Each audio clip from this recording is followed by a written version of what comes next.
vos me corregís que el tema es Ucrania. Es Ucrania. Y yo quisiera hacer dos palabras. El Imperio Romano, cuando se caía, dejó un caos para que nadie pudiera prevalecer. Y lo que está haciendo Estados Unidos en la decadencia está armando un caos por todo el planeta para que nadie pueda prevalecer. Da la impresión que la estrategia del Pentágono de acá a 20 años puede ser esa, me da la impresión personalmente. Y sobre Crimea, quiero decir que en Crimea la Crimea es la península, hubo una guerra hace casi 100 años, no, más 200, no ha llegado a 160 más o menos. Sí. Fue la guerra que determinó la debilidad del Imperio Ruso, porque Francia e Inglaterra transportaban sus tropas en tren y Rusia transportaba sus tropas en transporte a caballo y con carretas. Entonces a partir de ahí empezó en Rusia un proceso de industrialización que le salió el tiro por la culata, porque crearon una clase obrera tan fuerte y concentrada que terminaron hundiendo al zarismo en el marco de la crisis y dando por resultado lo que fue la Unión Soviética. Yo creo que el título que mejor permite la comprensión, yo no estaría seguro de lo que dijiste vos, que fue intencional por parte del Imperio Romano caotizar el mundo para que nadie lo pudiera manejar.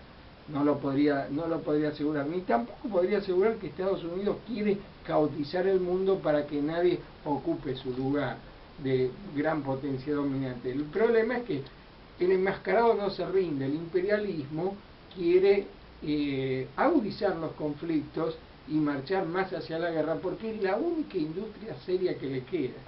O sea, el proceso de desindustrialización en Estados Unidos es tan profunda que la única industria que tiene es la industria bélica. Entonces es su única apuesta para tratar de revertir la espantosa depresión que hay en los Estados Unidos a través de desarrollar conflictos.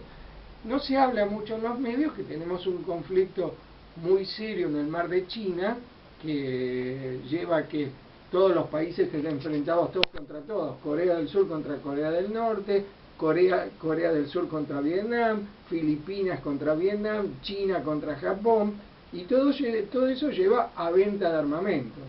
Los países más cercanos a Occidente le compran los armamentos a Estados Unidos, China le compra los armamentos a Rusia.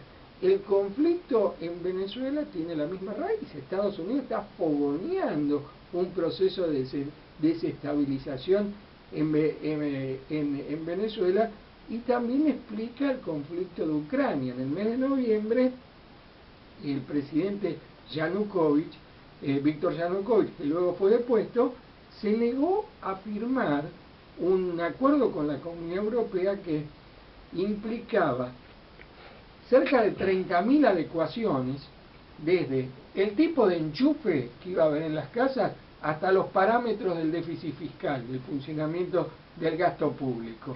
Se necesitaban 150.000 millones de euros, y generosos los europeos prometieron 1.500 millones de euros para ayudar a Ucrania. Entonces Yanukovych dijo no y se pronunció por un acuerdo con Rusia que era mucho más benévolo para Ucrania. Le daba préstamos y le bajaba el precio del gas ruso. Hoy la situación de Ucrania, con el gobierno que se está cayendo a pedazos, que fue formado después de poner a Yanukovych, es que hicieron entrar al Fondo Monetario Internacional.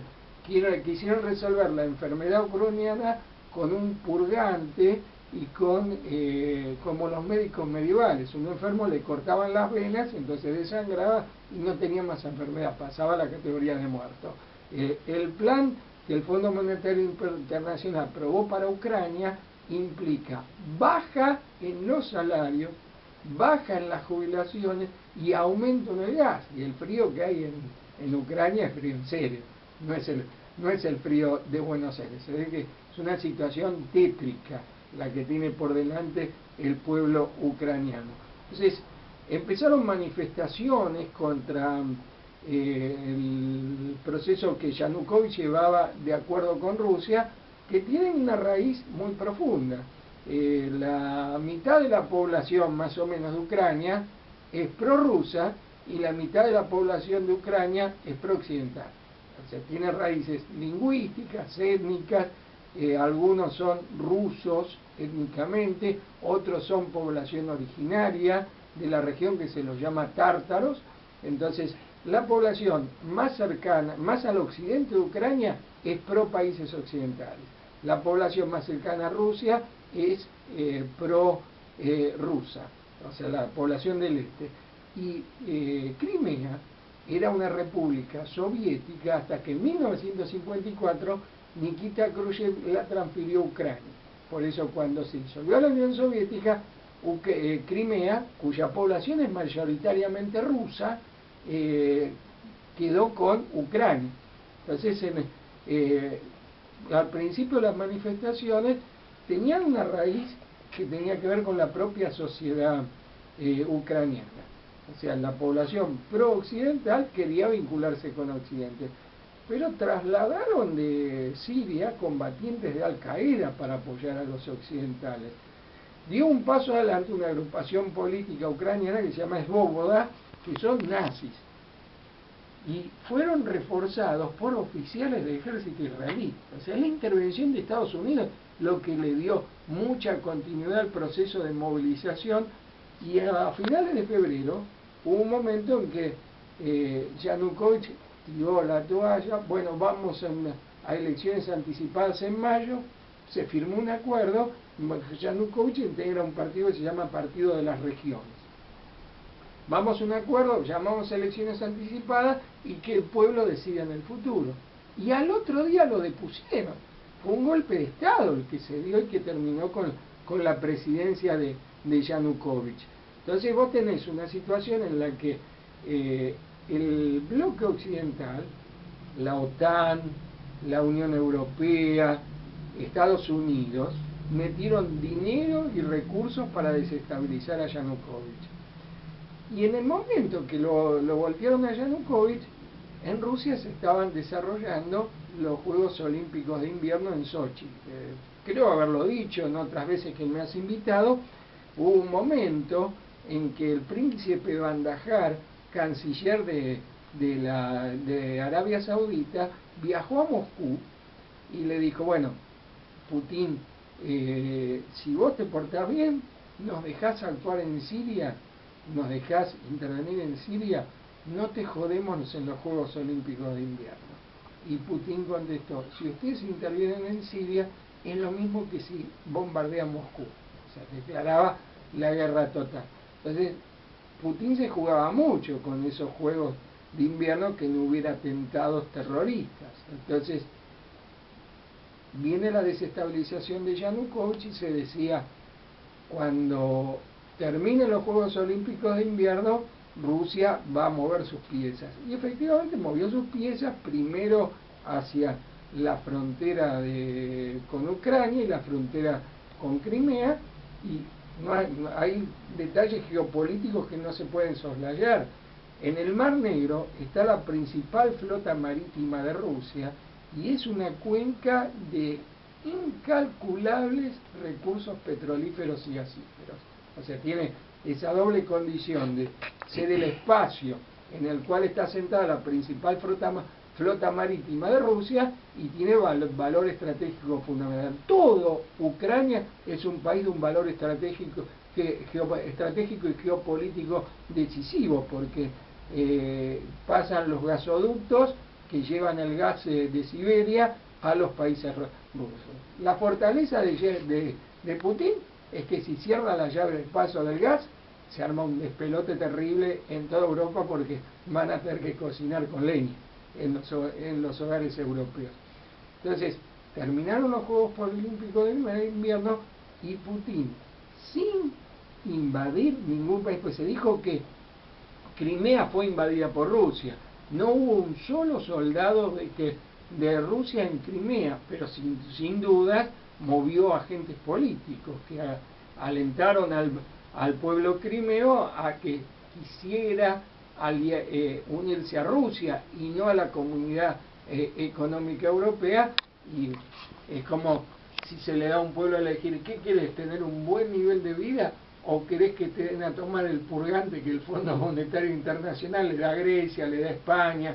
La situación económica en España, en Grecia, en Italia y Portugal es terrible con las políticas del Fondo Monetario Internacional. Entonces, el pueblo de origen ruso de Crimea, alentado por agentes rusos, pidió un referéndum. Primero se pronunció por unirse a Rusia y luego se hizo un referéndum hace unos días y con una participación de 85% del padrón, hubo una voluntad mayoritaria de unirse a Rusia y, para decirlo de modo simple, Rusia se tragó Crimea y se tragó la ciudad de Sebastopol, que está federada también, separada de Crimea, y con otra entidad política. La ciudad de Sebastopol también se une a la Federación Rusa. Y esto no termina acá, es una enorme satisfacción. Uno lee La Nación, que muchos nos la leemos para indignarnos, pero me produce una enorme satisfacción leer las noticias de Ucrania y de Crimea, porque es la desesperación.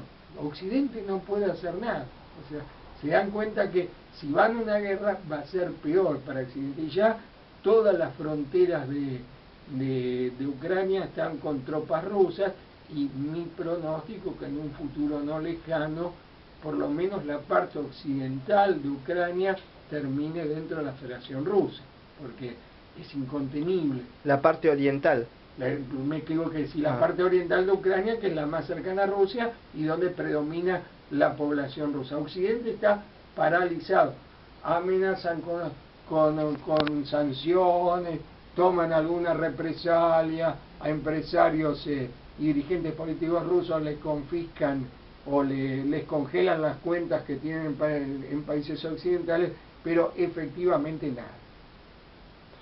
Bueno, vamos al corte de las 1:30. Hablamos un poco del avión, ¿te parece, Malacio? Del avión. Sí, no quiero que se pase el programa de hoy sin hablar de Venezuela, que es un tema central. Y el avión Malacio desaparecido.